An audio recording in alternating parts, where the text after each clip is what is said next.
सुशीला बहनों, कुछ मत कीजिए ना।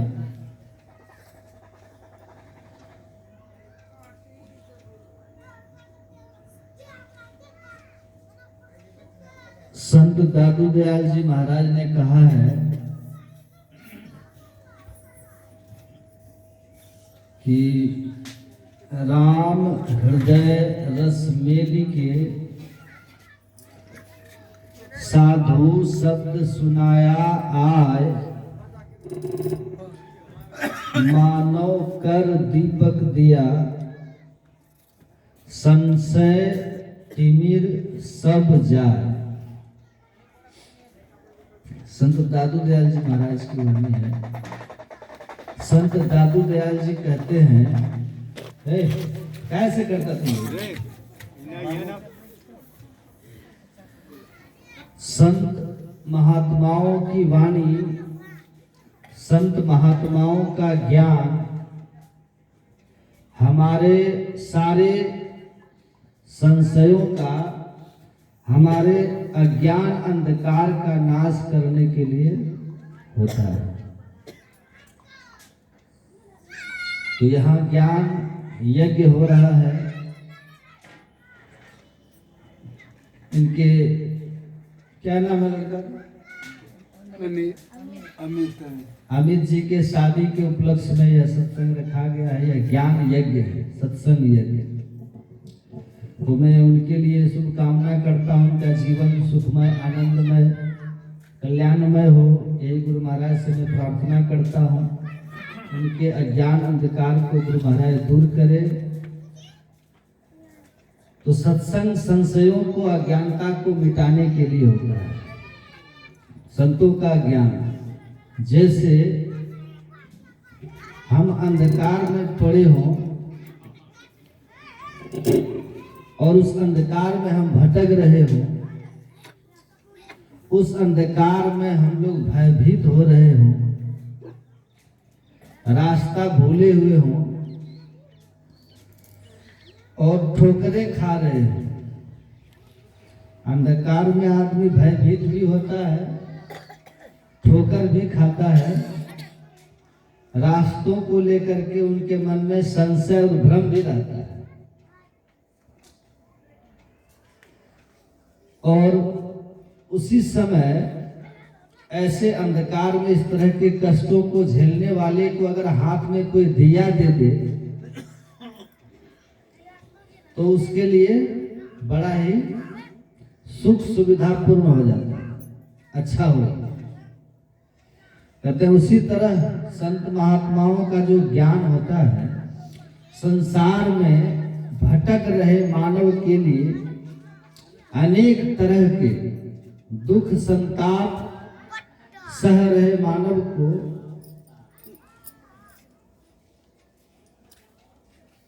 दीपक की तरह रास्ता दिखाने का काम करता है। संतों का जो ज्ञान, अज्ञानतावश जो दुख रूप है उसी को हम सुख रूप समझ के पकड़े हुए रहते।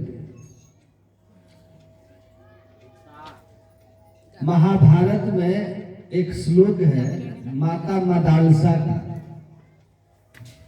दुखानि दुख मा पागल,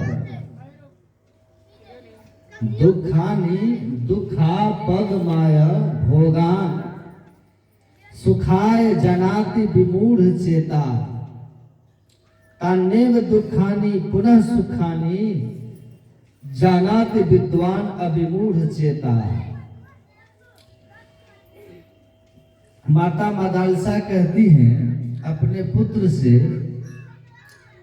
कि जो दुख रूप है, सुनिएगा ध्यान से, जिससे दुख होता है, जो दुख देता है, जो हमारे लिए दुख का कारण आगे चल के बनता है, अज्ञानी जन उसी को सुखरूप समझ के पकड़ लेते हैं। परिणाम क्या होता है कि दुख मिलता है। क्योंकि वो दुखदायक है, वो दुख ही देता है, और अज्ञानतावश हम उसको सुखरूप समझ के पकड़ लेते हैं और इसीलिए दुख होता है। लेकिन जो ज्ञानी जन है, जो ज्ञानी लोग होते हैं, वो क्या करते हैं, वो दुख रूप को दुख रूप जानते हैं और इसीलिए उससे वो अलग हटके रहते हैं। ज्ञानी जन जो दुख रूप को दुख रूप समझता है तो वो उसको नहीं ना पकड़ेगा, और जो सच्चे अर्थ में सुख रूप है उसको पकड़ेगा, सुख स्वरूप जो है उसको पकड़ेगा तो उसको सुख होगा। अब अगर अज्ञानतावश कोई कांसे को सोना समझ ले और उसकी संभाल करके वो रखे, आजीवन में पड़ेगी जब पैसे की, और उसी कांसे को बाजार में ले जाए,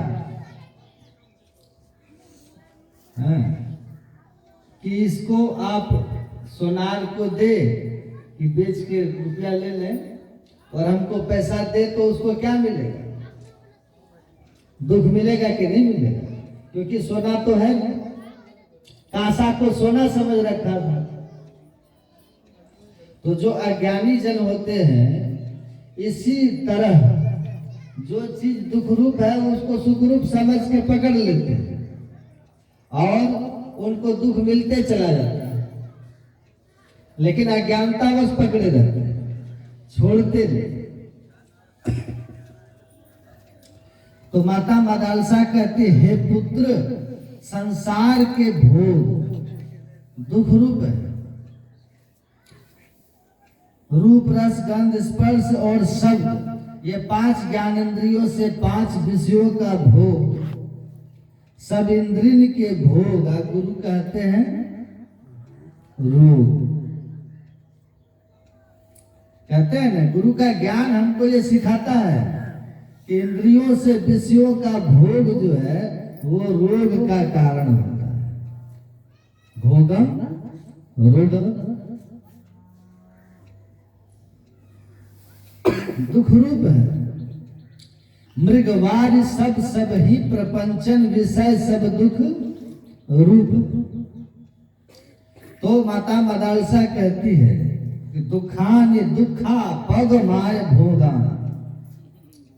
भोगों से दुख होता है क्योंकि भोग दुख रूप है। ध्यान से समझिएगा। लेकिन अभिमूढ़ चेता, लेकिन जो विमूढ़ चेता, जो अज्ञानी है, बुद्धि विहीन है, विवेकहीन है, उसको सुखरूप समझ के उन्हीं भोगों के दीवाने बने होते हैं। परिणाम होता है कि दुख ही दुख जीवन भर मिलता है, दुख ही दुख मिलता है। इसीलिए विवेकी बने। जो विवेकी जन होते हैं वो विषयों को दुख रूप जान करके उनमें आसक्त हुए नहीं रह करके अनासक्त जग में रहो भाई, दमन करो इंद्रिय दुखदाई। इन इंद्रिया दुखदाई इंद्रियों का दमन करने का प्रयास करो। रामकृष्ण परमहंस बहुत छोटा उदाहरण देते थे, बहुत पर बड़ा सटीक देते थे। खुजली की बीमारी जब किन्हीं को हो जाती है तो खुजलाने में बढ़िया लगता है, अच्छा लगेगा, लेकिन थोड़ा देर खुजला करके छोड़िएगा तो बड़ी तेज पीड़ा करेगा। इंद्रियों के भोग ऐसे ही हैं। भोग काल में तो सुखरूप लगते हैं, लेकिन भोग के बाद दुख रूप हो जाए। इसीलिए भगवान श्री कृष्ण ने कहा, ये ही संस्पर्श जा भोगा दुख योनियः एवत आदि अंतवंत कुंते और नते सुरमते बुध। इंद्रियों का विषयों के संपर्क होने से जो सुख की अनुभूति होती है वो बिल्कुल क्षणिक होता है। आदि अंत सहित होता है, क्षणिक होता है और परिणाम उसका दुखदायी होता है, खुजली वाली बीमारी। इसीलिए बुधा कहते हैं विवेकी जन ज्ञानी लोग विषयों के पीछे नहीं बनते। तो ठीक ठीक समझिएगा। एक दार्शनिक हुए, अमेरिका में थे, बड़े नाम हुए उनके, इमर्सन। वो कहते हैं कि शरीर को जब तक तुम ठीक ठीक नहीं समझ जाओगे, ठीक ठीक जब तक शरीर को नहीं समझोगे तब तक आत्मा की खोज नहीं कर सकते तुम। जो ठीक ठीक इस शरीर की नश्वरता को समझ जाता है, शरीर से होने वाले सुख के ठीक ठीक महिमा को समझ जाता है कि शरीर के द्वारा जो भी 5 विषयों का हम भोग करके सुख प्राप्त करते हैं वे सुख दुखदायी हैं, तब तक सच्चा सुख जो आत्मा में है उसकी खोज शुरू नहीं कर सकते। शरीर की नश्वरता, शरीर की सच्चाई ही आत्मा की खोज शुरू कराती है। इसलिए सबसे पहले ठीक ठीक तुम शरीर को समझो कि शरीर से सुख नहीं मिल सकता। सुख कहाँ है? सुख आत्मा में। तन सुख मन सुख ना सुख तेरो, आत्म सुख निज तेरो। आ तू तन मन सुखी निज के जानियो भयो काल के चेरो। गुरु महाराज कहते हैं आत्म सुख सच्चा सुख है, तन मन का सुख तुम्हारा सुख नहीं है। ये तन मन इंद्रियों का सुख तो दुख रूप है। तुम तन मन इंद्रिय सुख को ही निज का सुख समझते हो, इसलिए तुमको काल का चारा बनना पड़ता। तो जब शरीर का नश्वरता हमको समझ में आती है, शरीर का स्वरूप हम समझते हैं, तो आत्मा की खोज होती है। और जब हम संसार का स्वरूप हम समझ जाते हैं, तब परमात्मा की खोज शुरू होती है। तो शरीर और संसार को समझ लिया जो, वही परमात्मा की ओर और आत्मा की ओर हो सकता है। इसलिए ठीक ठीक पहले संसार के स्वरूप को समझना चाहिए और शरीर के स्वरूप को। गुरु महाराज कहते हैं जग जानो महा छलाई। क्या? यह संसार महा छलिया है, ये सबको छलता है। एक राजा अपने दरबार में बैठे हुए थे, उनका मंत्री बड़े चिंतनशील होकर के अपने राजा की ओर देख रहा था। राजा ने पूछा, हम आप लोग को क्यों सुना रहे हैं पता आपको? क्योंकि मुझे पता है। उधर से जाते बादी बिरती बिनु, कहते हैं ना, बादी बसन बिनु भूषण भारू, अब बादी बिरती बिनु ब्रह्म विचार, है ना। शरीर पर वस्त्र नहीं हो, उसको कितना भी जेवर पहना दीजिए, उसके शरीर की सुंदरता नहीं निकलेगी। वस्त्र के ऊपर ही जेवर गहने शोभायमान होते हैं। उसी तरह से जिसके अंदर में वैराग्य नहीं है, वो ब्रह्म ज्ञान को सुन लेगा, धारण नहीं कर सकेगा। जिसको संसार में रस मिलता है, उसके लिए ब्रह्म विद्या, ये सत्संग ज्ञान बेकार है। और जो ब्रह्म ज्ञान को बेकार समझे, आत्मज्ञान को बेकार समझे, असंसार ही जिसको सार लगे, संसार की असारता को जब तक नहीं समझ सका, वो ब्रह्म की खोज नहीं कर सकता। वो सुनेगा और उसके लिए ये टाइम पास हो, है ना। इसीलिए कहा वैराग्य होना चाहिए। संसार में आसक्ति नहीं होनी चाहिए। तो आप शीघ्रता से अंतर पथ के मर्म को समझेंगे और अनुभव भी करेंगे। वैराग्य होना चाहिए। इसलिए वैराग्य बहुत जरूरी चीज है।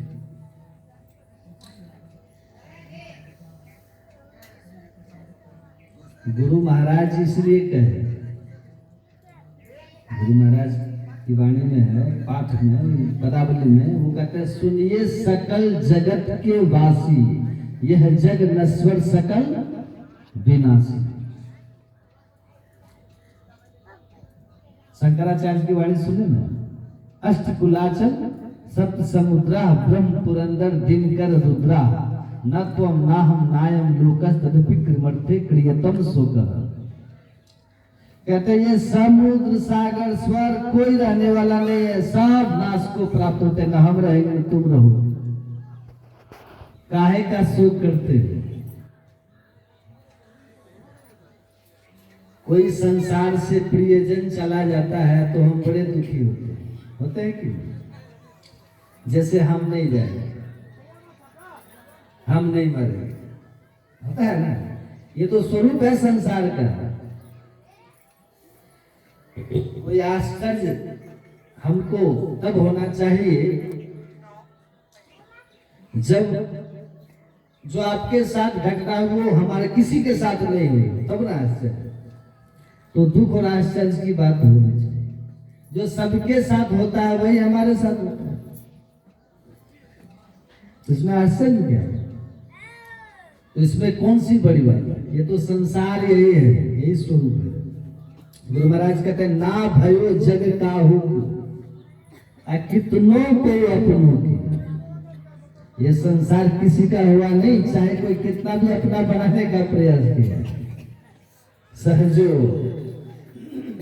तजिया जगत को, सजो भाई कहती है इस जगत को तजिए, इसीलिए कि आप तज दिए तो बहुत अच्छा होगा, और नहीं तो जब संसार आपको तजेगा तो बड़ा दुख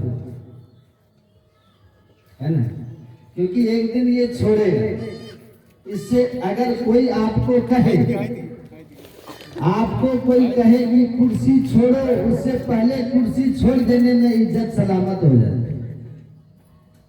आप बैठे हैं, कोई कहे कि उठिए ही बैठेंगे तो बेइज्जती नहीं होगी, लेकिन विद्वान वही है, बुद्धिमान वही है, ये सिचुएशन भाप लेता है कि वो बड़े आदमी आ रहे, हमको उठना पड़ेगा, वो कोई बहाना करके पहले उठ जाए, वही ना, तो सम्मान उसका सुरक्षित है। तो कहा कोई उठने के लिए कहे उससे पहले ही उठ जाना बुद्धिमान।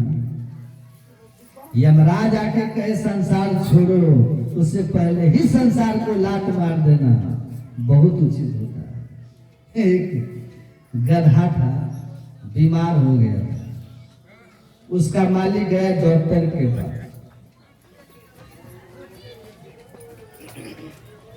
जाके कहा गधा बीमार है, दवाई दीजिए। तो कहा कि ठीक है, दवाई पीस के दिया डॉक्टर, कहा ले जाओ गधा को खिला दे। कहा कि गधा आराम से दवाई खा लेता तो फिर गधा क्यों कहते हैं?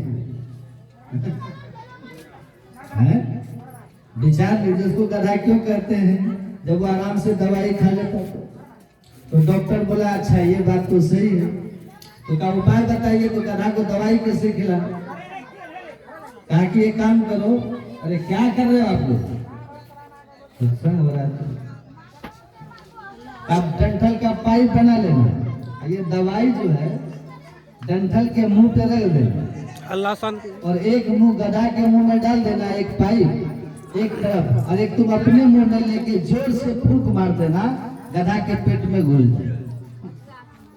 तो कहा कि ये सही उपाय, उपाय तो आप ठीक बताए। तो पाइप ले गया, दवाई डाल दिया, गधा के मुंह में डाला पाइप, इधर अपने मुंह में, और तैयार हुआ कि जोर से फूंक मारना है ना ताकि अंदर चला जाए।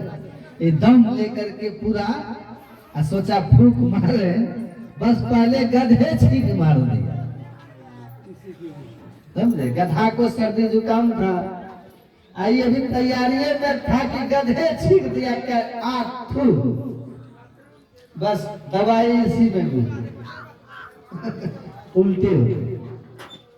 अब जिस दवा को गधा खाता तो गधा ठीक हो जाता है, बिना बीमारी के गधा का दवाई आदमी के पेट में यही बीमार हो।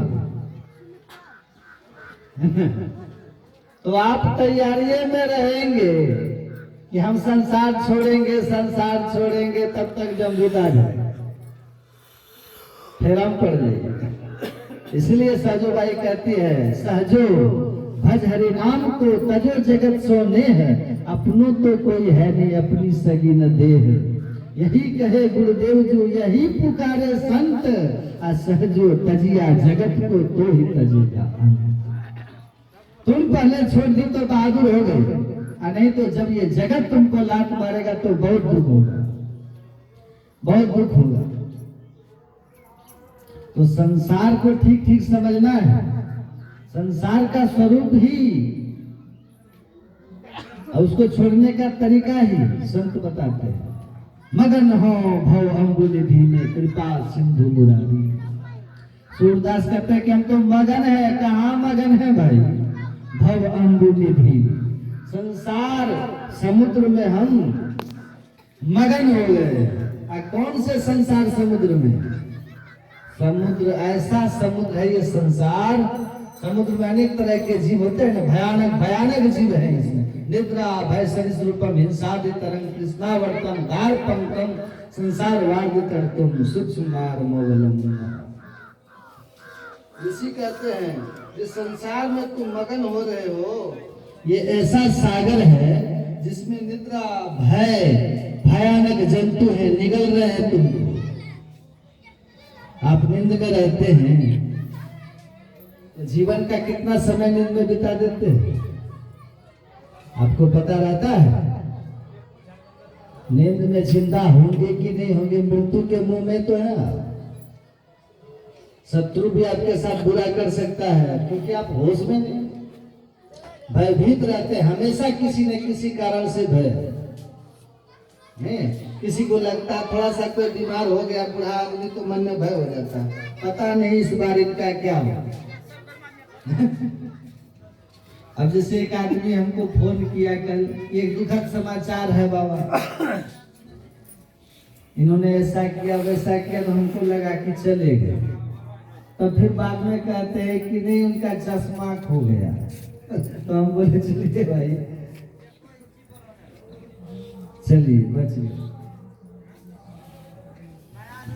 पर होता है ना, अति वृद्ध थे तो मन में हो जाता है ना, क्योंकि ऐसा भाव हो जाता है ना, वृद्ध है कहीं चले गए तो भय तो बहुत चीज को लेकर आता है आदमी। कभी भय रहता है कि हमारे साथ बुरा हो जाएगा, सबको रहता है। अभी बेटा का किसी को बियाह करना है, मन में सोचेगा पता नहीं तू तो हो कैसी है, सेवा करेगी कि नहीं करेगी, हैं? कि हम दो हमारे दो में मस्त हो जाएगा, है कि नहीं? एक सास बोली अपनी बहू को कि हमारे आदेश उपदेश में चलना, यहाँ हमारा शासन चलता है, हम सास हैं, अगर हमारे आज्ञा के विरुद्ध चली तो सांस बंद कर देंगे। सास बोली, संसार में होता है ना, बोली हम सास हैं, सांस बंद कर देंगे, हमारे नियम में नहीं चले। सोच लो तुम्हारे बाप का घर नहीं है। तो वो बहू बोली कि हम आपके युग का बहू नहीं है, हम पढ़ी लिखी इस 21वीं शताब्दी की बहू है, इंटरनेट युग वाले, फेसबुक और व्हाट्सएप वाले। आप हमको उस पुराने युग की मत समझिएगा। आप सांस अगर सांस बंद करने वाले हैं तो हम भी आधुनिक युग की बहू हैं, आपका लहू पी जाएंगे।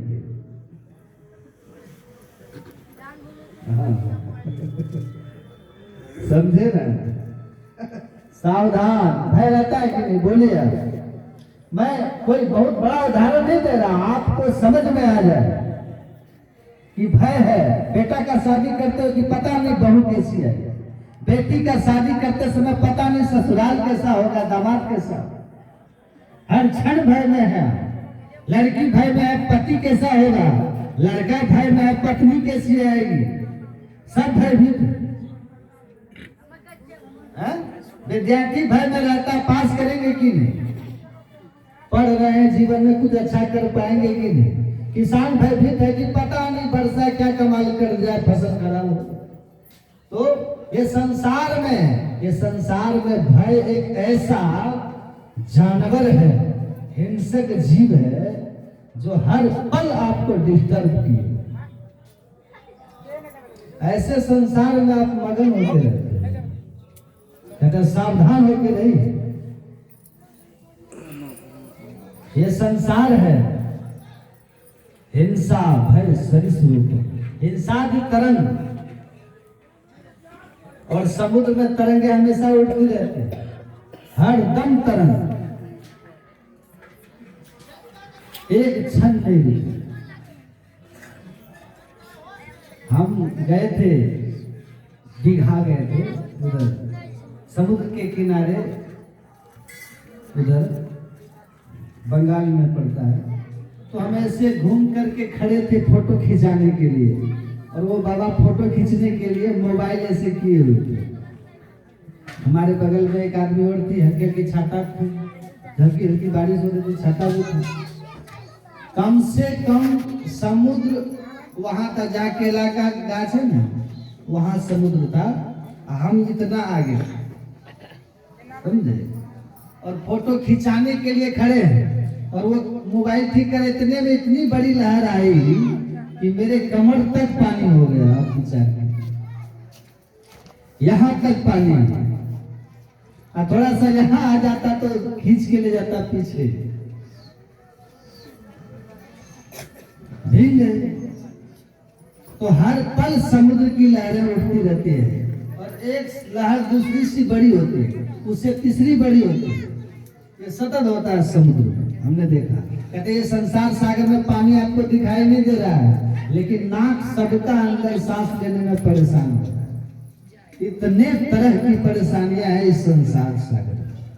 हिंसा की तरंगे उठती रहती है, देखते हैं ना, एकदम से आदमी बेहवाल बिगल, क्रोध आया, क्रोध है एकदम अबोध, क्या कर देगा? कोई उधर क्रोध कर रहा है, कोई इधर क्रोध कर रहा है, लहरें उठ रही है। उसमें बार बार बारी बारी से इस तरह से भीतर हिंसक भाव आता है। कौन किसको कहां मार दे पता ही नहीं। क्या आपके साथ बुरा है? तृष्णावर्तम, कहते हैं तृष्णा का भंवर। भंवर जो होता है ना, पानी जहाँ घूमता है, देखिएगा जहाँ करंट चलेगा वहां पानी घूमता है। अब पानी जब घूमेगा ना, तो जो उस भंवर में फंस गया उसको खूब पहले नचाता है, नचाते नचाते जब थका देगा तब अंदर ले। और आप जितना जोर लगाइएगा बाहर निकलने का, वो आपको उतना घेरेगा। सुनिए, जो अच्छे होशियार तैराक होते हैं वो भंवर में फंस जाते हैं ना, तो वो क्या करते हैं, वो अपना पावर नहीं लगाते, एकदम सहज हो जाते हैं। क्योंकि पावर लगा के आप थक जाइएगा, कब नीचे ले जाएगा, कब मर जाइएगा, सांस फूल जाएगा। वो सहज हो जाते हैं, और डुबकी जब आता है तब उस समय भागते हैं। भंवर में डुबकी मार के ही आप निकल सकते हैं, ऊपर तैर के नहीं निकल सकते, मर जाएंगे। तो कहा यहाँ कृष्णा का भंवर है संसार में। कृष्णा कैसा भंवर है? कृष्णा समझते हैं यही है कृष्णा। जो 10 20 50 भय सत हो 1000 तो लाख मंगेगी, कोटि अरब खरब असंख्य धरापति होने की चाह लगेगी। पृथ्वी पाताल हम राज करो, कृष्णा अधिक की ही आग लगेगी। असुंदर एक संतोष बिना सठ, तेरी तो भूख कभी। कहते जैसे अग्नि बुझे न काम, अग्नि तुलसी विषय भोग होगी। घी आग जल रहा, उसमें चम्मच चम्मच घी डालिएगा तो घी बुझेगी, ये आग बुझेगी क्यों बढ़ेगी? कहते कृष्णा का यही हाल है। लगता है कि ये हो जाएगा तो अब ठीक है, लेकिन वो होते ही उसके पीछे पूछ खड़ा हो जाता। एक बूढ़ी माता कुप्पा घाट में बोली कि बाबा एक पोता हो जाती है, बड़ा आराम हो जाती, 2 पोतिये हो गए, एक बाबा थे, वो हंस के बोले कि पोता हो जाएगा तो काम चल जाएगा ना। तो हाँ, तो बोला कहीं पोता हो गया, अब पोता को फिर कोई संतान नहीं हुआ तब कहे ही नहीं कही, पोतों को होना चाहिए बाबा। कहाँ उसको भी ऊपर से क्या क्या कहती है। तो फिर बाबा कहते हैं अगर पोता आपका मान लिए कि पोता तो हो जाएगा, लेकिन एक पैर का विकलांग रहा तब क्या नहीं है, स्वस्थ होना चाहिए। खाली पोता से नहीं रुक रहे, चोर उचक्का हो गया आगे चल के, नहीं नहीं नहीं ऐसा नहीं बोलिए बाबा, पढ़ा लिखा बढ़िया आदमी बने, सत्संगी बने। पोता से कहाँ पेट भर रहा है, पोता होते ही पोता में कंडीशन लगा कि ऐसा हो जाए, नौकरी हो जाए, उसकी भी अच्छी शादी हो, बुढ़िया मरेगी इसका चिंता नहीं है कि पोता कब ब्याह होगा। 80 साल की हो गई है, 80 साल की हो गई, अपने मरने का चिंता नहीं है। अब पोता हो जाए, उसका ब्याह हो, बढ़िया हो, पढ़ा लिखा हो, संस्कारी हो, उसकी बहू भी अच्छी आए और उसको भी पोता हो, गजब। तो मांग तो एक पोता की है, लेकिन उसके भीतर जो रेशा घुसा हुआ है मांगों की, वो बड़ी लंबी है। तो क्या यही कृष्णा है, एक भंवर एक तरंग गई नहीं की इतना पैदा हो गया, उसी में घुसा हुआ इस मांग में। इसलिए कहा आज गई और काल गई, परसों तरसों कुछ और गई है, सुंदर ऐसे ही आयु गई, कृष्णा नित हो तो नहीं। तो ये कृष्णा का भंवर है, इसमें फंसते चले जाइएगा, है ना, खत्म नहीं होता, आदमी खत्म हो जाता है। लेकिन ये आदमी खत्म हो जाता है, तृष्णा खत्म नहीं होती। इसलिए जो तृष्णा के भंवर में फंस गया उसको शांति नहीं होगी, उसको तो हाय हाय हाय हाय हाय हाय हाय जबरदस्त हाय पकड़ लिया। कहते संसार एक ऐसा अम्बु निधि है, सागर है, जिसमें देखो कैसे कैसे खतरनाक जीव जंतु है, देखो, और इसमें आप आराम खोजते हैं। आराम का आराम नहीं है, संसार आराम का स्थान ही नहीं।